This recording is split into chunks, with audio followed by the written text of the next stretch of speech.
Yo, what's up, guys? Obvious Sap here. Welcome back to another video. Today we're going to be doing things you need to know for Season 5 of Apex Legends. And we're joined with Songri. So, number one we're going to go into is map changes. So, in Kings Canyon, for the first 2 weeks, they changed Relay to the Rig.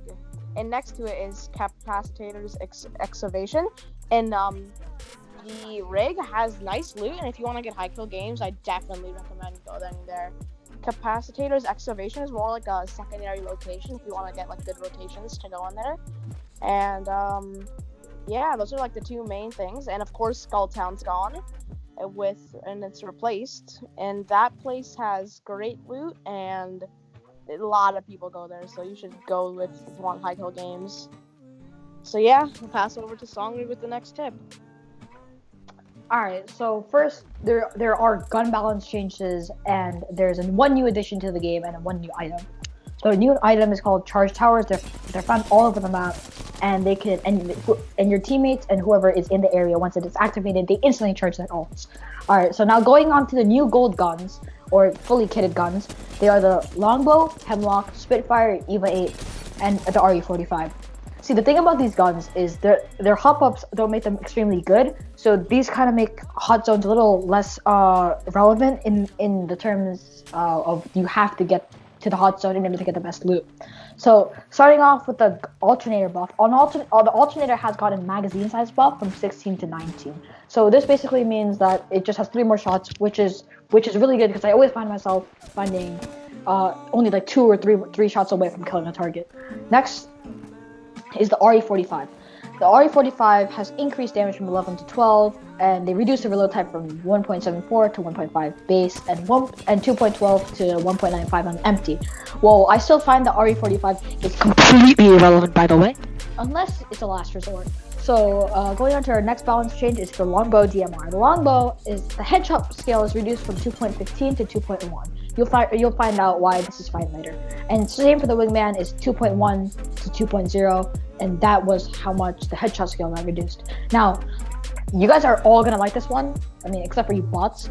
But the Havoc actually got nerfed. So they surprisingly, there's a game developer that actually listens to Epic Games. Alright, so the increase the vertical recoil and the horizontal recoil is also increased, and the recoil on the first 2 shots are increased, so you won't get completely lasered by this anymore.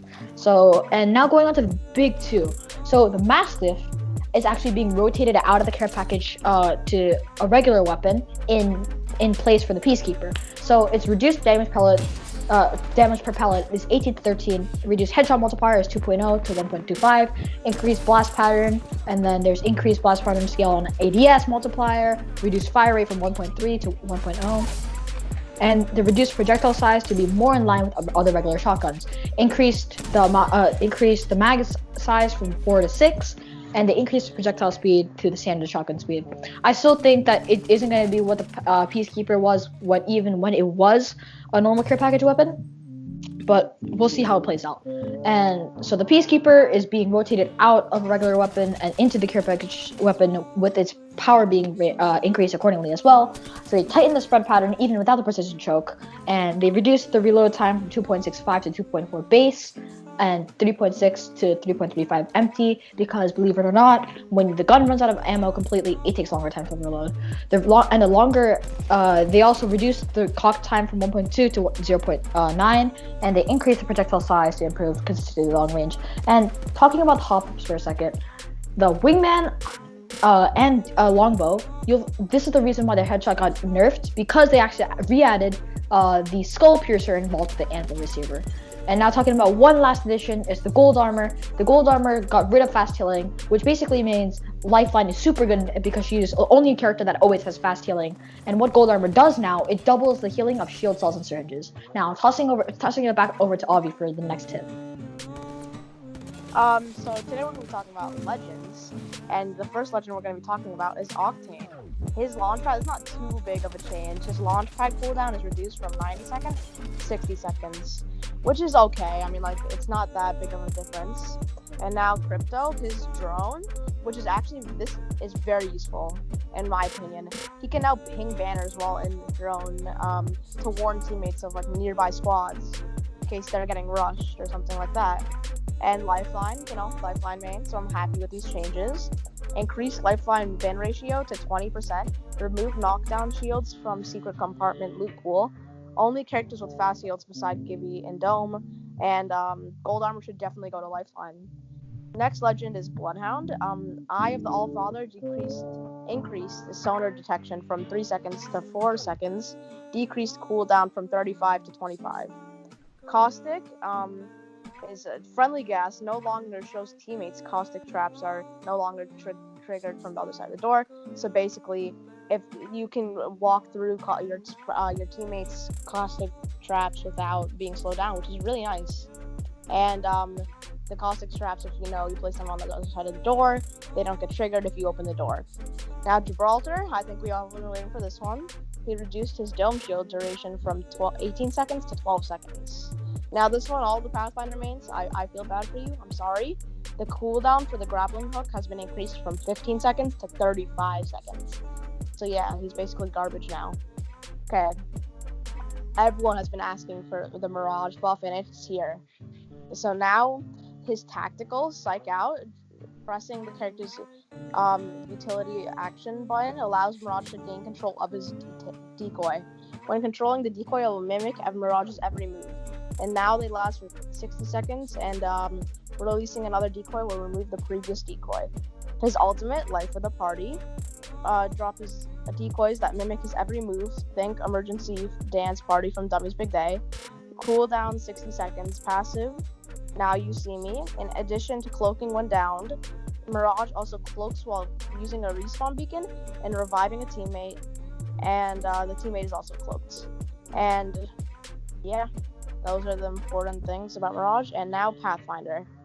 This Pathfinder, we've mentioned him. Now Loba, the stylish, sophisticated, and resourceful Loba.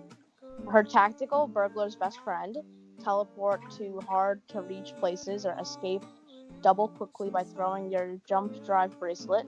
Her ultimate, Black Market Boutique, place a portable device that allows you to teleport loot to your inventory. Each friendly or enemy legend can take up to 2 items. For passive, which is interesting, nearby epic and legendary loot can be seen through walls. The range is the same as the Black Market Boutique. And yeah, so there's gonna be a lot of new playstyles and like ranked and pubs. You can use Loba to get out of situations, steal loot endgame, and yeah.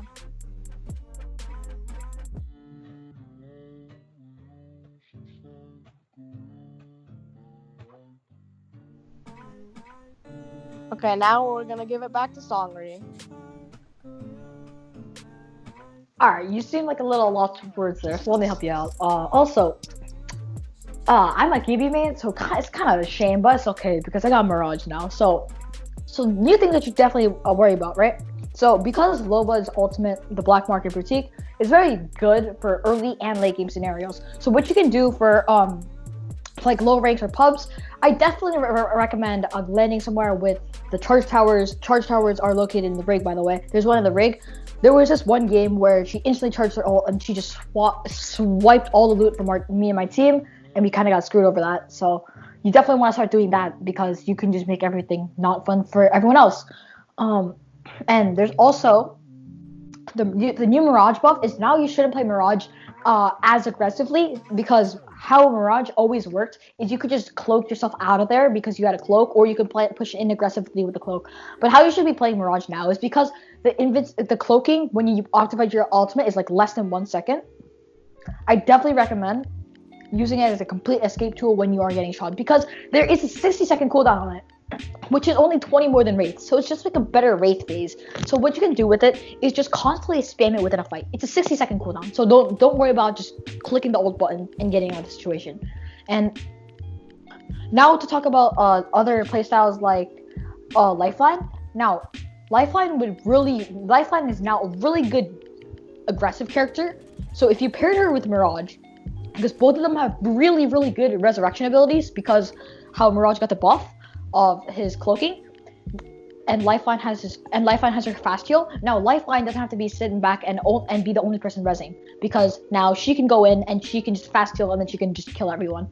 So now we're gonna toss it back to Avi for the tier list of the Apex Legends characters as of now. Okay, I think the tier list is so. I think bad to average legends. I don't think there's too many bad legends in the game. So I think Octane is down there because he's just not that useful to the team and only useful to himself, which is not great. Then I think who else is down there? I think definitely Revenant is on the average scale. He's not bad, but he's on the average scale because he can silence people. He can use those abilities, and I think definitely Gibby is average now. He's still very good, but he's like in the top tier of average, but he's definitely not what he used to be. You see less Gibby mains. And I think Mirage is in the very good category for sure. The very good category. You know what? Let me help you out. Yeah, you do that. All right. So I think you forgot you forgot about our favorite little robot-y boy, the happy-go-lucky robot Pathfinder. It kind of sucks to see him go, but I definitely put him in D tier along with Revenant and Octane. But now going on to the C tier, who do you think will be in the C tier, Avi? I think definitely it should be I think I could give a bet for Bangalore. What do you think? Bangalore for sure, because she has always been that mid-tier character that you see them sometimes, and a lot of characters used to play her more in season 1 and 2. But now characters still play her, but now you see different mains nowadays. And I think it's definitely the issue with Bangalore. She doesn't provide enough for the team anymore. Like, that's kind of why Mirage was Mirage and Octane were not good legends last season. And that's pretty much it for the C tier. So who do you think will be in the B tier? I think I could definitely make an argument for Gibraltar, Caustic, and Crypto being in the B tier. Yeah, I agree. Those 3 characters that have been Gibby used to be outstanding and way too good, and now I think this nerf was a right nerf for him. Definitely. Yeah, I agree. But the thing is though, what do you think about Bloodhound in this current scenario? Do you think he's still do you think Crypto is still just a better version of Bloodhound, or do you think you can make an argument because he can scan so often and he can scan, and people that he scans can stay on a scan for so long? What do you think about putting a Bloodhound in B tier, same as Crypto as well? I agree because he has the longer duration of the scan, which actually helps your team. You can know their exact movement if they're still in that little spot, and definitely makes him up next to Crypto. I agree. All right, now going on to the A tier, who do you think? I think it's your time for your main to shine, don't you think? I think Lifeline is. Lifeline and a Mirage would be in the air tier. So Wraith. Oh yeah, we can't forget about it. Wraith. Yeah, no, the Wraith is just like, come on. So the thing is, we've been finding. So what do you think are the best team compositions for? Oh shoot, we forgot to rank the new character, Loba. Oh wait a minute, no, she was a burglar. She just burgled our memory. All right. Yes, she did. So, do you think I think I can make an argument for her in the B tier, don't you think? I agree, because if you know how to use her, she can definitely be in the B tier. Not like the best of the best, but definitely better. Here, just speaking of knowing how to play Loba, here, I'll give you I've actually compiled a list of things that you should probably start doing with Loba. So, starting with by the way, this is top 3 list. Starting off with number 3, you should definitely start using your bracelet. Not only to run away, but it's really a good escape. It's not only a good escape tool, it's a really good engagement tool. You can always get high ground on people, because I found out that like Pathfinder used to do that in season 4. That's what made him so good. But now Loba can just steal that from him and just become Pathfinder version 2, except she's female and she's human. And number 2 is, I definitely think you should just in endgame scenarios, don't be afraid to use your ult while camping in a building. So in ranked games, you always want to go for those third parties, and you never want to be the center of attention. If you go to a care package in the open, you're likely to just get completely destroyed. So this is why you should probably use Loba's ult then. Now, going on to the final tip here, I think this is a tip that people really underuse. Just like how Watson always gets her ultimate accelerants. Watson's in the B tier, by the way. Just because Watson always gets her ult non-stop with her ultimate accelerants, and now because Watson isn't like that high tier anymore, I definitely think that it's definitely think that some ultimate accelerants should go to Loba. All right, now tossing it back to Avi for some gun tier list, and we're talking. And by the way, just to make sure, I just want to restate the fact that I don't think we both don't think any legend is not usable. They're all usable. We're just ranking them because some legends are just better than others. Now going on to the new balanced gun changes tier list, Avi, I'm gonna toss it over to you. Thank you. I think the F tier. I don't think we even need a F tier. I think we should go straight to D tier. I think the D tier is RE45. I like how they made it gold, but like, come on, like no one's gonna use that from middle game to late game. Then I think the Mozambique, and we're not talking about Hammer Point, without Hammer Point. And then I think that's all for D tier. Like, yeah, that's all I can think of. Now, going on to the C tier, I say the Havoc is in the C tier, because that nerf definitely, if we get used to it by like the next season maybe, I think it might go up, but we'll have to see. And I think also the Flatline is in the C tier.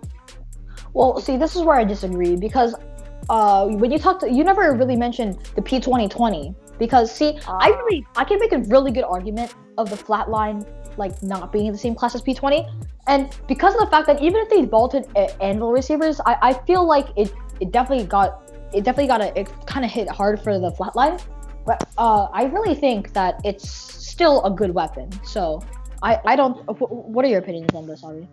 I think it's good full auto, but only if you like. I think there's better guns out there, honestly, better full auto. If you can't use it long range anymore.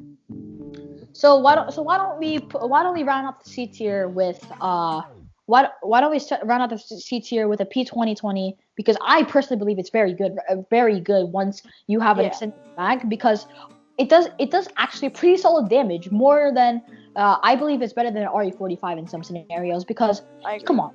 You cannot deny once you carry the P2020, and because there's so much more hammer points now, because they vaulted a bunch of and there's less chances of finding precision chokes because peacekeepers aren't that much of a thing. They also got nerfed of spawn rate, and you have to make an argument of sometimes you just want to carry that P2020 around. All right, now what do you think should be in the B tier? I think B tier, we should start off with the R301. It's definitely up there, but I don't think it's in the A tier anymore. Yeah, I think because the Flatline's also the similar as R301. Yeah. And I'm speaking out of non-bias here. I am just your ordinary Flatline only one. What? Okay. What else do you think should be there? I can make an argument of the G7 Scout and the triple take being there as well. Yeah, I agree. Because even though they nerfed the G7 not like a while ago, but that's a pretty good rifle, or pretty much good, medium to long range gun, don't you think? Yeah, and triple take. By the way, triple take is, I feel like triple take gets really underrated, don't you think, Coffee? I agree, because you can use it close range, mid range, far range. Yes. And, yeah. Now, definitely the Hemlock should be there too. I get that it's gold, but then there's like, even if it's gold, you're not gonna get anything out of it. So now let's Spitfire. Yeah. So now let's go on to the A tier. So this is pretty much, by the way, we don't do S tiers here because S tiers are for losers. Okay, anyway, what do you think should be in the A tier, Avi? First off, we're going to start it off straight with an R99. Well, why don't we just get rid of all the gold guns first? Just throw the Peacekeeper, just throw the Kraber, and just throw the Devotion there. They're all good there. And I think I might be able to make an argument for the Longbow with the Skull Piercer ring, don't you think? Because the Skull Piercer. Because the longbow is skull piercer, and it's really easy to hit headshots with the longbow. So if you hit those headshots, it can be crucial in a fight. Yeah. Oh, or is it just me? Or do I really... Or is it just me that thinks that the EVA 8 auto shotgun is just better than the Mastiff now? I agree, because it's more consistent high damage, unlike the Mastiff. The Mastiff can hit for like 13 damage. Yeah, 20 like damage. like other than like a B tier or C tier weapon, I can make it high C tier, I guess, for the Mastiff, or maybe low B tier. Yeah. And I think Wingman should be A tier for sure. Of with course, the Ultimate Wingman. Brawl. Yeah. And I think that is pretty much it for all our weapons for the weapon list. So Yeah. if you disagree with any of our points, make sure to leave it in the comments. We can have a debate. I like discussing Apex, man. I'm a nerd. I have nothing to do. It's like quarantine, man. The days are short. I'm gonna beat the crown. No. Alright, man. So Yeah, well, thank you for watching. Don't forget to subscribe and like the video. And hope you enjoyed. Peace. peace, guys.